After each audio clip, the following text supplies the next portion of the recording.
Hello guys, good morning. So, eto na naman, gigising, papasok sa trabaho, uuwi, matutulog, papasok sa trabaho. Ganon lagi ang daily routine namin dito. So, ganon ang buhay ng isang empleyado kapag nagtatrabaho ka. Tapos, nasa malayong lugar ka.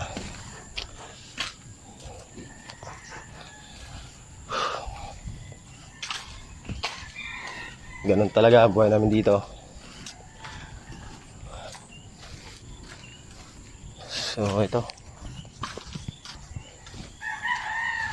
pabalik na ako ng barracks.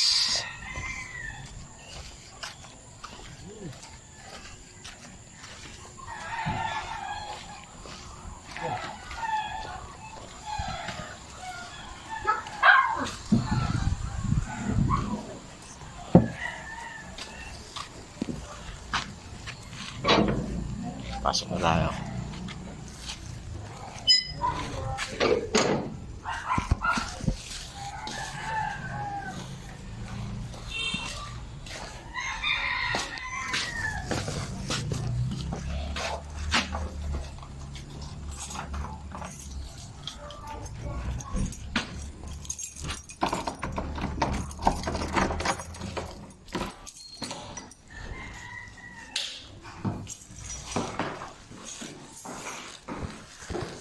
So ayun guys, dito na ako sa barracks namin.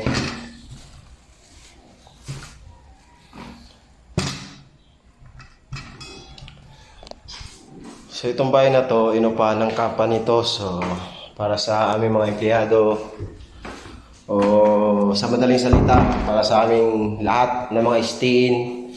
So sama-sama kami dito. May 2 kwarto. So ito, kwarto namin. Bali, 4 katawa ang kasya dito. 2 double deck. So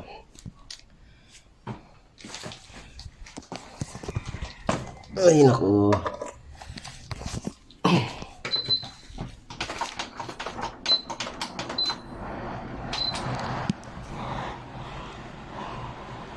So ganun lang ang buhay namin dito guys. So sa mga nagbabalak magtrabaho sa malalayong lugar kagaya nito, tapos stayin ka, sobrang hirap, promise, lalo na pag bago ka pa lang. Alam mo yung mag-a-adjust ka, kumbaga sobrang laki ng pag-a-adjust na gagawin mo.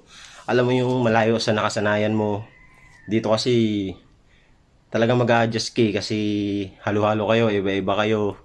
So hindi pwede yung nakasanayan mo. Siyempre mag-a-adjust ka kasi hindi naman ikaw yung masusunod dito. Lahat kayo may karapatan dito. So para maiwasan yung gulo, kailangan yung mag-adjust sa isa't isa, respetuhan, ganun. So sobrang hirap. Alam niyo yung daily routine namin dito is parang sa araw-araw na ginawa ng Diyos, ganun lagi. Matutulog, kakain, papasok, uuwi, kakain, matutulog. Ganun lang lagi. Alam mo yung parang nakakasawa din, di ba? So no choice naman. So ganun talaga. Hindi naman tayo pinanganak na mayaman. Ang mahalaga is masaya tayo, di ba? Masaya tayo sa ginagawa natin. Kasi lahat naman ng tao may problema eh. Hindi natin alam yung mga mayayaman, di ba? So ang tanong ba, kahit mayaman sila, nakukuha nila yung gusto nila, ang tanong, masaya ba, di ba? So lahat ng tao may problema.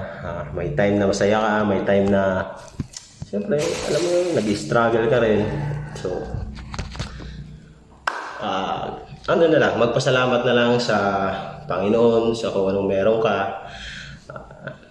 Yun lang. So may papayo ko lang sa mga kagaya ko, stay, nagtatrabaho, malayo sa pamilya. Tatagan nyo lang loob nyo, tibayan nyo lang ang loob nyo. Isipin nyo na lang, ginagawa nyo to para sa pamilya nyo. So, kagaya sa akin, siyempre, andyan yung pamilya ko.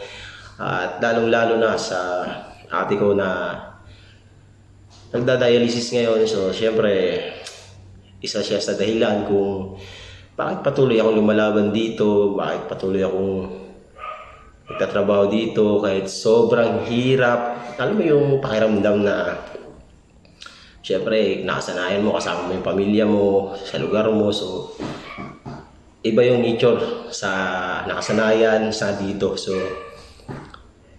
yun. Para sa mga katulad ko na lumalaban, or patuloy na lumalaban sa hamon ng buhay, sa hirap ng buhay, para sa pamilya, saludo ako sa inyo lahat. Kaya natin to, tiwala lang at God bless. Peace.